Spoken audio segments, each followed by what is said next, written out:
Buenas noches, hermanos. Hoy quiero compartirle, vamos a empezar a compartir la segunda carta del apóstol Pedro, segunda de Pedro. Pero antes de empezar a compartir, vamos a orar. Amado bendito Dios, gracias te damos, Señor, por este momento que vamos a compartir de tu palabra, Señor. Señor, te pido que tu Espíritu esté tocando, Señor, los corazones de aquella persona que no te conocen. Y también, Dios, te pido que tu palabra sea para edificación a nuestros hermanos, Señor. En el nombre precioso y santo de nuestro Señor y Salvador Jesucristo. Amén.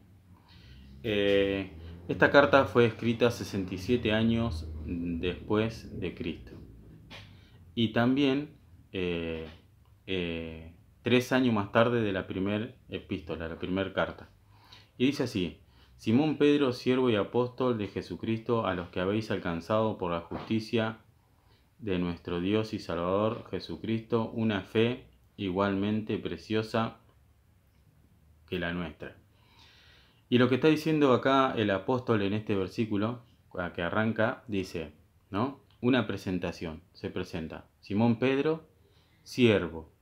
Y la palabra siervo deriva de la palabra esclavo y apóstol de la palabra mensajero. Entonces acá lo que el apóstol está diciendo es, Pedro, esclavo y mensajero de nuestro Señor Jesucristo. No se pone un título pomposo, un título que lleve al orgullo o a la vanagloria, no. Él se pone un título humilde, como deberíamos tener todo cuando fuimos comprados, ¿no? Porque los esclavos en la antigüedad se compraban y se ponían a servidumbre. Cristo nos compró con su sangre. Él pagó un precio muy alto por cada uno de nosotros.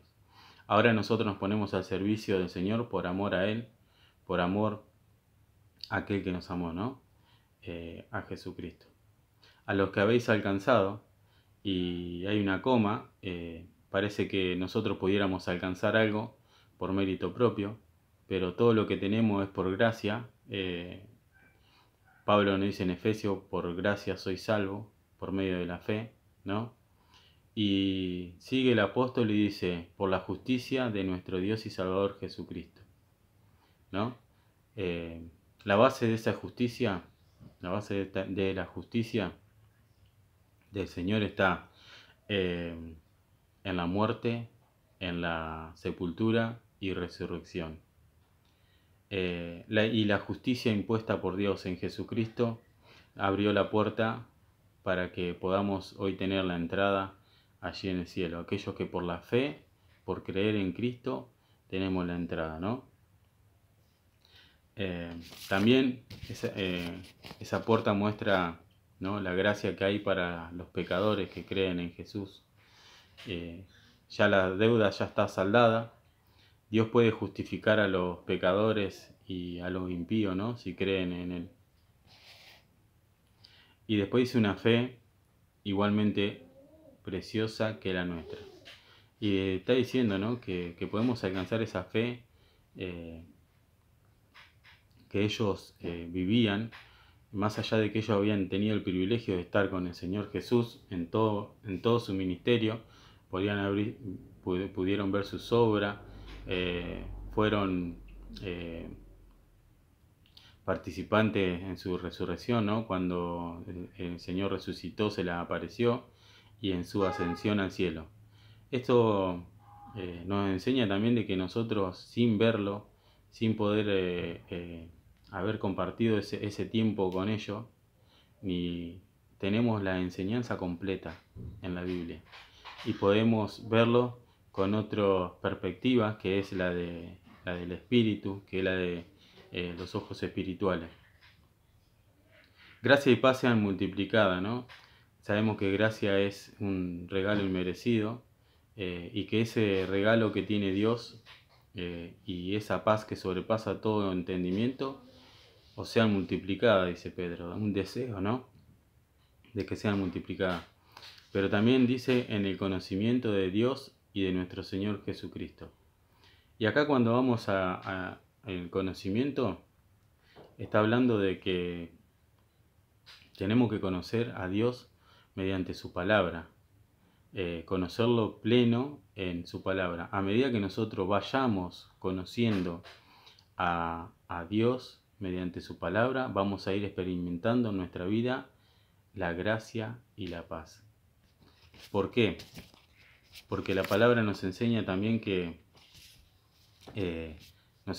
habían en ese tiempo y en este tiempo falsos maestros también y falsos profetas que engañan y que engañaban al pueblo, ¿no? Acá nos enseña en el capítulo 2 de Segunda de Pedro, versículo 1, pero hubo también falsos profetas entre el pueblo, como habrá entre vosotros falsos maestros. ¿Qué pasaba acá? Pablo escribe esta carta porque se estaban metiendo costumbres donde se le daba rienda suelta a la carne, ¿no? A todos los deseos de la carne, y también se veneraban a otras dioses, a diosas y esas cosas que había en la antigüedad y que lo hay hoy también, ¿no? Entonces se estaban mezclando en el cristianismo, se estaban mezclando en la iglesia. Entonces Pedro le advierte acá, le hace una advertencia, que tenga un conocimiento de Dios y de nuestro Señor Jesucristo, ¿no? ¿Por qué? Porque hay un solo Dios y un solo mediador entre Dios y los hombres, Jesucristo hombre, ¿no? Eso es lo que estaba pasando. Y lo podemos ver también en Pablo advirtiendo en 2 de Timoteo 4:3. 2 de Timoteo 4:3. 2 de Timoteo 4:3 dice: porque vendrá tiempo cuando no sufrirán la sana doctrina, sino que teniendo comezón de oír se amontonarán maestros conforme a sus propias concupiscencias. Y concupiscencias son deseos desenfrenados, ¿no? Hacia lo que cada uno quiera obtener. También es más referido a lo sexual, pero si vos tenés un deseo desenfrenado hacia las riquezas, es una concupiscencia, ¿no? O hacia lo material. Gálatas 1:8 también nos dice Pablo ahí, ¿no? Que si uno predica un evangelio diferente al que os anunciamos, sea anatema, dice, ¿no? Entonces nos está enseñando de que hay un solo evangelio, es el que está en la Biblia, que no le sumemos ni le restemos, porque el que le quita, ¿no? El que le quita algo, el Señor se lo quitará, dice su palabra. Vamos al verso 3. Dice: como todas las cosas que pertenecen a la vida y la piedad nos han sido dadas por su divino poder mediante el conocimiento de aquel que nos llamó por su gloria y excelencia. Y acá también tenemos que ver que todas las cosas que pertenecen, da a entender que tienen un dueño, ¿no? Pertenecen a la vida. Y sabemos que la vida en plenitud es nuestro Señor Jesucristo. Él lo dijo: yo soy el camino, la verdad y la vida, 14:6. Y la piedad nos han sido dadas por su divino poder. Y también sabemos que no hay poder fuera de Dios, no hay Dios, ¿no? Cuán poderoso es Dios, ¿no? Que esta semana, leyendo con los chicos en casa, con la familia primera de Samuel, veíamos cómo un pueblo se quedaba con el arca del pacto y tenían un dios que se llamaba Dagón, ellos, los filisteos. Y dice que pusieron el arca del pacto cerca de ese dios. Y cada vez que se levantaban a la mañana a adorar a ese dios, estaba inclinado, dice, delante del arca del pacto, ¿no? Entonces, cuán poder tiene Dios, ¿no? Que aún los dioses paganos se inclinan ante Él, veíamos nosotros. Ese poder se manifiesta mediante el conocimiento de la palabra de Dios en nuestra vida, ¿no? A medida que vamos a ir conociendo al Señor, vamos a ir obteniendo poder para sobrellevar todas las situaciones, ¿no? Y también piedad. La palabra piedad significa devoción hacia las cosas santas, o significa, dos significados tiene. también significa compasión y amor, ¿no?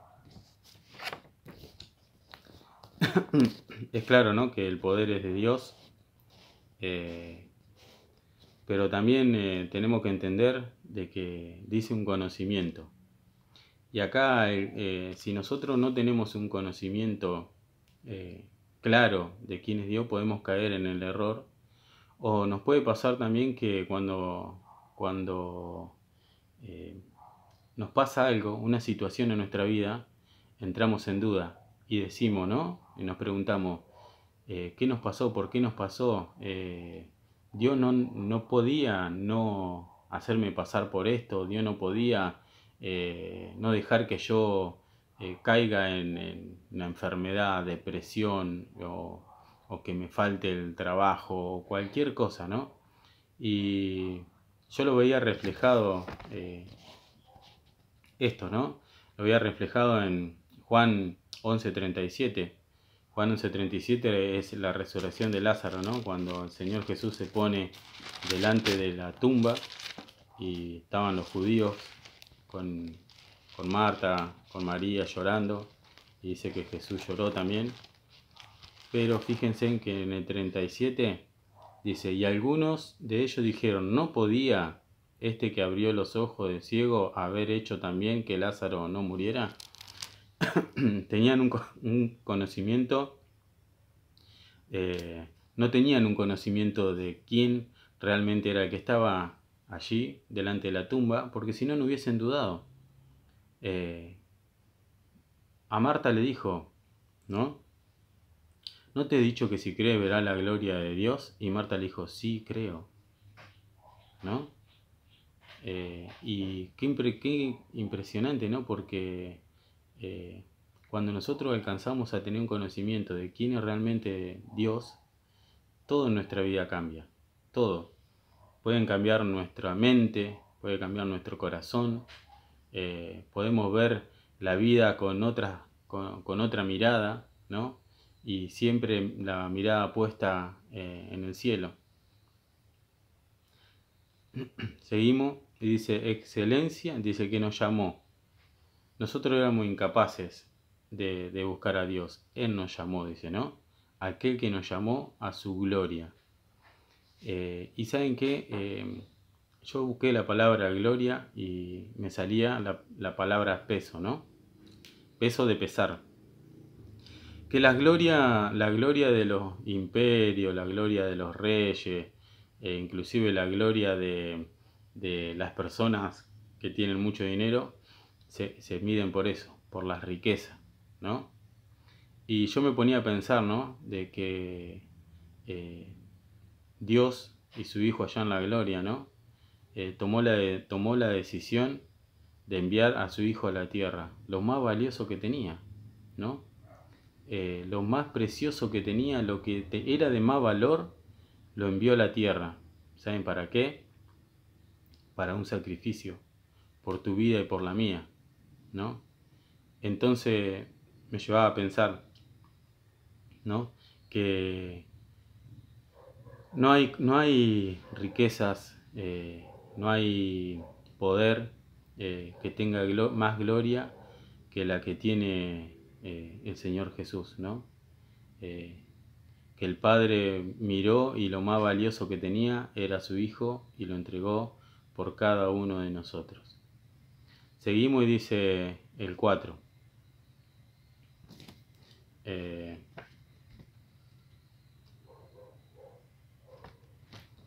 El 4 dice, por medio de las cuales nos han dado preciosa y grandísimas promesas para que por ellas llegaseis a ser participantes de la naturaleza divina, habiendo huido de la corrupción que hay en el mundo a causa de las concupiscencias. Y acá es claro, ¿no? Que dice que hay, nos ha dado grandísimas promesas, ¿no? Preciosas y grandísimas promesas. Y saben que la Biblia está plagada de esas promesas. Dice que hay más de hay más de 30.000 promesas en la Biblia para el creyente.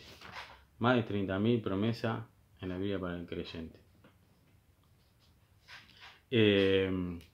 Y buscando un poco de información, ¿no? Sobre esto, encontré que un creyente antaño, ¿no? Uno de los primeros reformadores también, si así decirlo, de el cristianismo, John Bunyan él escribió un libro que se llamaba El progreso del peregrino, pero también escribió una frase que me gustó y se las quiero compartir. Dijo así: el camino de la vida está cubierto por las promesas de Dios, y que es imposible dar un paso sin que no pisemos una de ellas. Dice que es imposible, ¿no? Y qué bárbaro, porque cuando nosotros estamos en tiempo de angustia no nos acordamos quizás de tantas promesas. Cuando dice no hay justo ni desamparado, ni su descendencia que mendigue pan, ¿no? No habrá justo desamparado, ni su descendencia que mendigue pan. Cuando estás pasando por alguna enfermedad, ¿no? Dice el salmista decía: aunque ande en valle de sombra de muerte, no temeré mal alguno, porque ¿quién está con nosotros? Dice: tu vara y tu callado me infundirán aliento. Es increíble, ¿no? Que es el que las promesas que Él tiene para nosotros son inmensas, cuando para cada situación de la vida Él tiene una promesa. Yo quiero compartirle alguna de estas, ¿no? En Primera de Pedro 1.7 dice esto. Primera de Pedro 1.7 dice: para que sometida a prueba vuestra fe, mucho más preciosa que el oro, el cual, aunque perecedero se prueba con fuego, sea hallada en alabanza y gloria, honra, cuando sea manifestado el Señor Jesucristo. Dice que nuestra fe acá es más preciosa que el oro, ¿no? Más preciosa que el oro. ¿Para qué? Para la manifestación de nuestro Señor Jesucristo.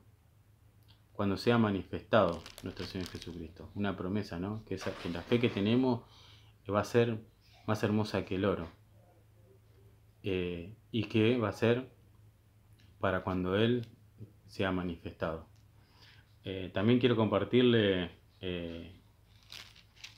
ahí mismo, ¿no? En 1.19, en 1 Pedro 1.19 y 20, dice 19:20, sino que con la sangre preciosa, como de un cordero sin mancha, sin contaminación, ya destinado desde antes de la fundación del mundo, pero manifestado en los postreros tiempos por amor de vosotros. Una promesa que se cumplió, ¿no? Una promesa. La sangre preciosa de Cristo fue derramada por nosotros, por cada uno de nosotros, y por vos, si estás escuchando también, esa sangre ha sido derramada en la tierra. Una promesa que Dios tenía desde la fundación del mundo para entregarla por cada uno de nosotros. También nos dice en 1 de Pedro 2.4 que Él es una piedra preciosa para nosotros, ¿no? Y también en 1 de Pedro 2.6 dice que es una piedra inamovible, la piedra angular. Es decir, es la piedra que nosotros ponemos en el lugar donde vamos a edificar los cimientos. Es una promesa que está diciendo que si nosotros edificamos la casa sobre la roca que es Cristo, nuestra casa no va a tambalear, no se va a caer y no se va a derrumbar por nada. Por nada. Por eso nos anima a que pongamos nuestra fe y nuestra confianza en nuestro Señor Jesús, de un conocimiento pleno.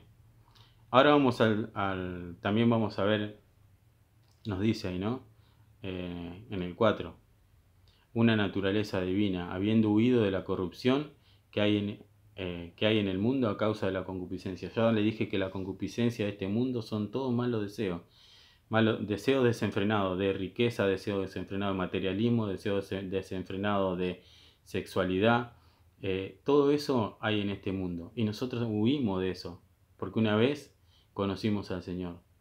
Y tuvimos libertad del pecado. Romanos 6:14. Romanos 6:14. Buscamos Romanos 6:14.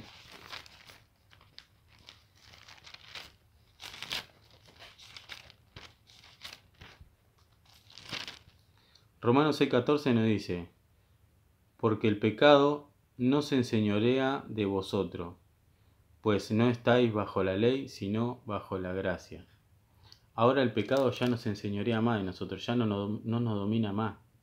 Es decir, ese deseo que teníamos, ¿no?, cuando estábamos en el mundo y seguíamos la corriente de este mundo, y la corrupción y la concupiscencia, ya no se enseñorea más, porque ahora estamos bajo la gracia, bajo el regalo de nuestro Señor Jesucristo, y regalo inmerecido. Y también esa gracia es suficiente, dice, ¿no? Seguimos ahí en Romanos 12. Romanos 12:9 dice,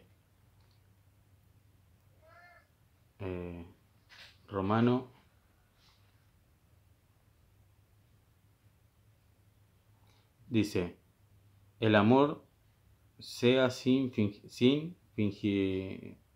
fingimiento, aborreced lo malo, seguid lo bueno, ¿no? Qué bárbaro, ¿no? Porque nos dice que el amor que tenemos que tener sea sin fingimiento, que aborrezcamos lo malo y sigamos lo bueno.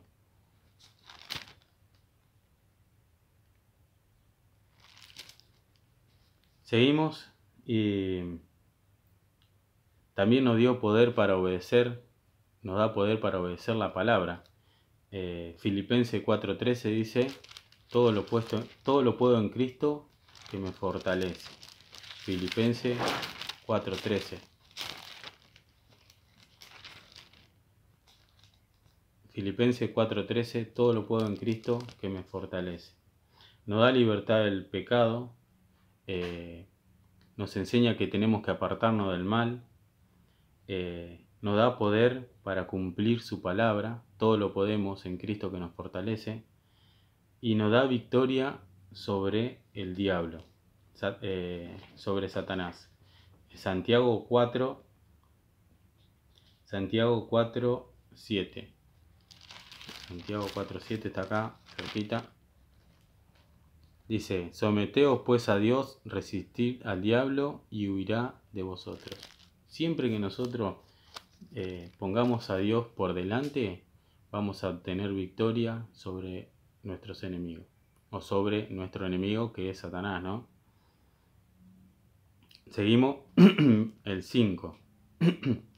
Vosotros también, poniendo toda diligencia, por esto mismo añadid a vuestra fe virtud, a la virtud conocimiento, ¿no? Y acá arranca una serie de palabras que dicen, vosotros también poniendo toda diligencia, toda atención, prestando toda atención de lo que se va manifestando a nuestro alrededor, ¿no? O lo que se va manejando a nuestro alrededor, dice, añadid a la fe que ponemos en Jesús, virtud. Virtud es capacidad, una capacidad que viene tanto con el Espíritu Santo, o una capacidad que nace de nosotros.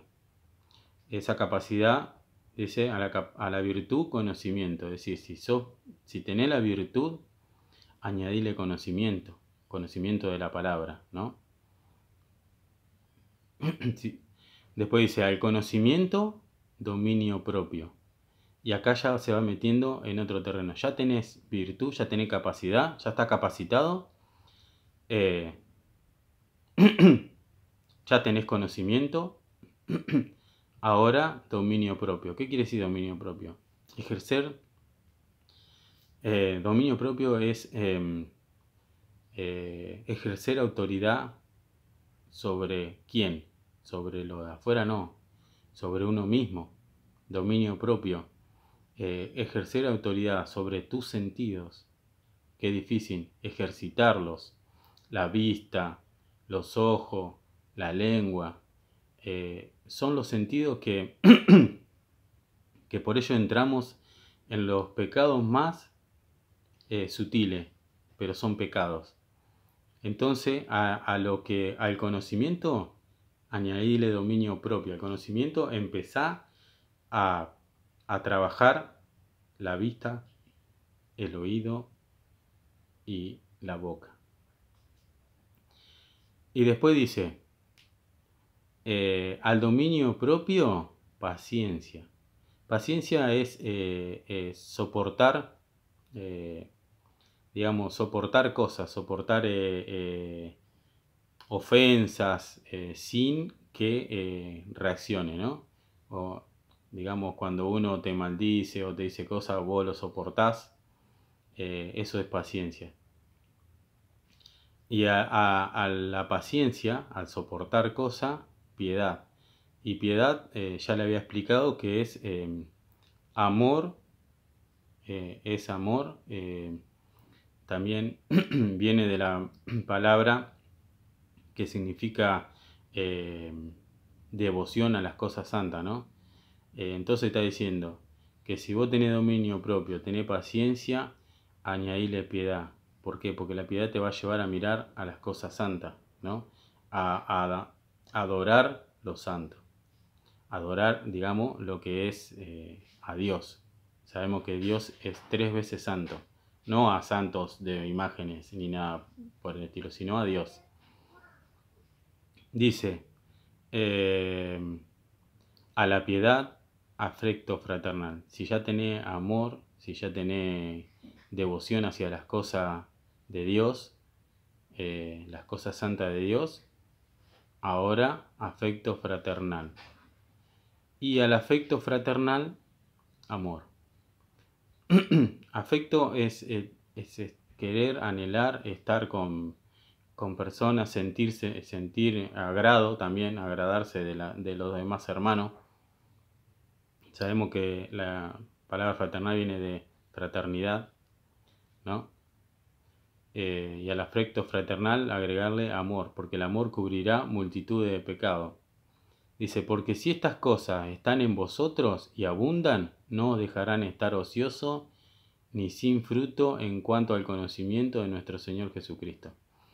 Si estas cosas están en vosotros, no dejarán, dice, y abundan, no dejarán estar ocioso. Y la palabra ocioso suena un poco dura, pero es inútil. No dejarán estar sin hacer nada, digamos. Y está claro que lleva ocioso y sin fruto. Sabemos que si nosotros entramos en el conocimiento, tenemos amor fraternal, tenemos dominio propio, no, automáticamente ¿qué van a hacer de nosotros? Frutos.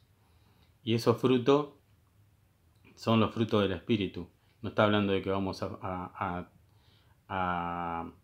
los frutos de yo voy a predicar y se van a salvar un montón de personas. Siempre está hablando de los frutos personales, frutos que son del Espíritu: paz, amor, bondad, benignidad, fe, mansedumbre, templanza. Esos son los frutos que debemos ir teniendo a medida que vamos conociendo al Señor, ¿no? En cuanto al conocimiento, dice, los frutos también que vamos a está diciendo acá es del conocer, el conocimiento de la palabra, ¿no? De nuestro Señor Jesucristo. Por el que no, pero el que no tiene estas cosas tiene la vista muy corta. Es decir, si no tenemos esto, no está diciendo que no sos creyente, porque es el que tiene todas estas cosas. El que no tiene estas cosas tiene la vista muy corta y es ciego, habiendo olvidado la purificación de sus antiguos pecados.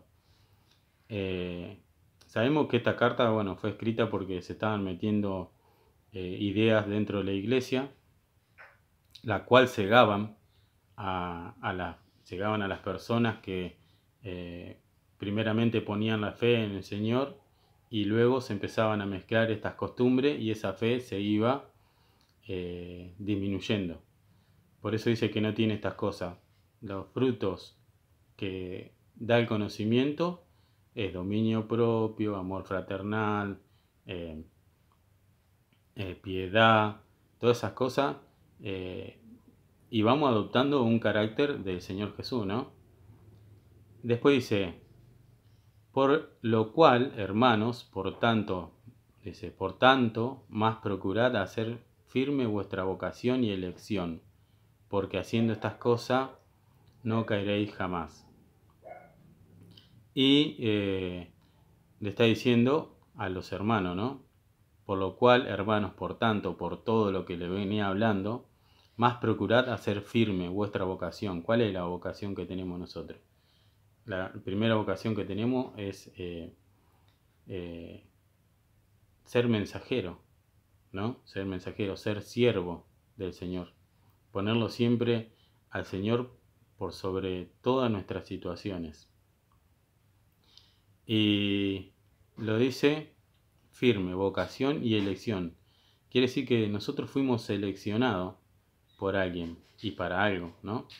Si fuimos seleccionados por Dios para llevar el Evangelio, nosotros debemos estar firmes. Y para estar firmes tenemos que estar en el pleno conocimiento de quién es Dios y quién es nuestro Señor Jesucristo. Porque de esta manera os será otorgada amplia y generosa entrada en el reino eterno de nuestro Señor y Salvador Jesucristo. Y qué bárbaro, ¿no? Porque cómo cierra con este versículo diciendo, porque de esta manera os será otorgada amplia y generosa entrada. Y pensar que la puerta es chica, ¿no? Dice el Señor, entrá por la puerta angosta, porque ancho es el camino. Qué bárbaro, porque nos dice que esa puerta que es tan chica y que son pocos las que la hallan, si nosotros practicamos el conocimiento, no nos desviamos de la verdad, no nos desviamos del Señor Jesús, que es la verdad, y empezamos a tener paciencia, piedad, afecto fraternal, amor, dominio propio, para no lastimar a la demás persona con nuestra boca o con o con lo que vemos o con lo que sea. Cuando empezamos a dominar estas cosas, dice que esa puerta es chica, pero dice que otorgará amplia y generosa entrada. ¿Y dónde? En el reino, dice, en el reino eterno de nuestro Señor y Salvador Jesucristo. Qué promesa, ¿no? Qué promesa. Hablando, ¿no? Una promesa tan grande que si nosotros empezamos a practicar, empezamos a conocer y empezamos a andar en sus caminos, ¿no? Y dejamos las concupiscencias de este mundo y no nos enredamos en las cosas de la vida, sino que buscamos a Dios de todo nuestro corazón, dice que se nos va a otorgar amplia y generosa entrada. Que esta promesa pueda ir haciéndose firme en nuestra vida, ¿no? Como dice que nuestra vocación tiene que ser firme, nuestra vocación de creyente tiene que ser firme, que podamos confiar con firmeza, ¿no? Esta promesa, para que sea grande la entrada y generosa, ¿no? Amplia y generosa. ¿Dónde? En el reino eterno de nuestro Señor Jesús. Allí en la gloria donde nos está esperando y que quizás pronto viene a buscarnos. Solo Dios sabe el momento y el tiempo en que Él irrumpirá en este mundo y vendrá a buscar a su iglesia. Pero si está escuchando por primera vez, quiero decirte que el Señor quiere trabajar en tu vida también. Quiere regalarte por gracia, por regalo inmerecido, la salvación. Y esto se da, Dios lo da a aquellas personas que se arrepienten de su mala manera de vivir, se arrepienten, le piden perdón a Dios. Dice que todos pecaron y están destituidos de la gloria de Dios. Todos pecamos y estábamos destituidos de la gloria de Dios.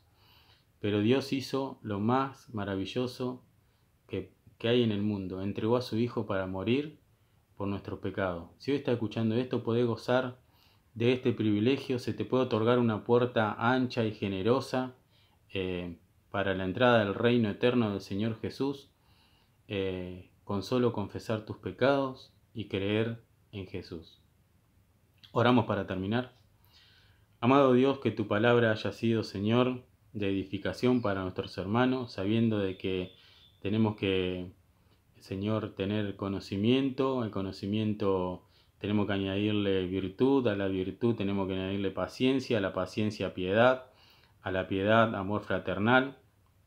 Señor, sabemos que tú nos mandaste que nos amemos los unos a los otros, pero también te pido por aquellas personas que no te conocen, Señor, que puedan conocerte. Sabemos que tú tienes, Señor, por gracia, por el oír, Señor, la palabra de Dios, un regalo inmerecido que es la salvación de nuestras almas, Señor. Que esta promesa, Señor, también de que se nos va a dar amplia y generosa entrada en el reino del Señor, Señor, se cumpla en nuestra vida mediante el conocimiento de tu palabra, mediante el conocimiento de quién eres tú y quién es nuestro Señor y Salvador Jesucristo.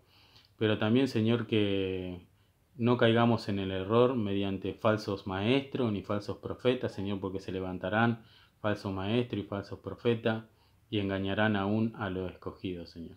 Padre, te agradezco por esta noche que tú me has dado la posibilidad de compartir de tu palabra. Te pido que sea, Señor, de bendición para aquellas personas que están escuchando. En el nombre precioso y santo de nuestro Señor Jesucristo. Amén. Gracias y que Dios los bendiga.